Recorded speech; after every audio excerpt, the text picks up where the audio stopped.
Multiplication. Error multiplication मध्ये कशी find out केले जाते बघा, लक्ष द्या. लेट समजा झेड हा नंबर आहे आणि त्याचा तो प्रॉडक्ट आहे. कोणाकोणाचा प्रॉडक्ट आहे? 2 नंबरचा प्रॉडक्ट आहे. 2 नंबर कोणकोणते आहेत? पहिला ए, दुसरा बी आहे. म्हणजे झेड बरोबर फॉर्म्युला मिळतोय तुम्हाला. काय मिळतोय? ए इंटू बी. इक्वेशन नंबर 1 म्हटलं. आता या दोन्हीचं मल्टिप्लिकेशन आहे. ए आणि बी यांचा गुणाकार. गुणाकार म्हणजे मल्टिप्लिकेशन. आता झेड ची व्हॅल्यू व्हॅरीज होते. कुठून कुठे व्हॅरीज होते? झेड बरोबर झेड प्लस और मायनस डेल्टा झेड. आणि ए ची व्हॅल्यू व्हॅरीज होते. कुठून कुठे पर्यंत? A is equal to a plus और मायनस डेल्टा ए. बी ची व्हॅल्यू कुठून कुठे पर्यंत? B varies from b plus और मायनस डेल्टा बी. आता काय करायचं आहे आपल्याला? याच्यामध्ये व्हॅल्यू सगळ्या पुटअप करायच्या. कोणकोणत्या? झेड, ए आणि बी या तिन्हीचे व्हॅल्यू इक्वेशन 1 मध्ये ठेवा. काय मिळेल? झेड प्लस और minus delta z is equal to a ची व्हॅल्यू ठेवली. काय ए ची? ए प्लस और मायनस डेल्टा ए. बी ची व्हॅल्यू ठेवली. बी ची काय आहे? बी प्लस और मायनस डेल्टा बी. नाव परत काय केलंय? हे टर्म आहे तशी लिहिले. काय केलंय? ए नी पूर्ण ब्रॅकेटला गुणलंय आणि डेल्टा ए नी पूर्ण ब्रॅकेटला मल्टिप्लाय करून घेतलं. काय मिळतंय? ए नी बी ला मल्टिप्लाय करा. ए इंटू बी ए बी. ए नी डेल्टा बी ला मल्टिप्लाय करा. ए into delta B plus or minus. परत काय केलंय? डेल्टा ए नी बी ला मल्टिप्लाय केलंय म्हणजे बी इंटू डेल्टा ए. परत प्लस और minus delta a into delta बी. आलं का? परत काय केलंय?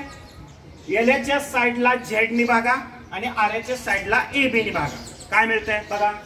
एलच्या साइडला झेड नी भागला. झेड भागिले झेड 1 मिळतंय. म्हणजे काय राहिलं? प्लस और minus delta Z upon Z is equal to. परत ए बी कितीने भागायचंय? कितीने भागायचंय? या साइडला ए बी ने भागायचं. म्हणजे काय राहतंय? ए बी भागिले ए बी काय मिळतंय? 1 प्लस और minus a into delta b divided by A b. A ला ए कॅन्सल म्हणजे फक्त इथं बी राहतंय.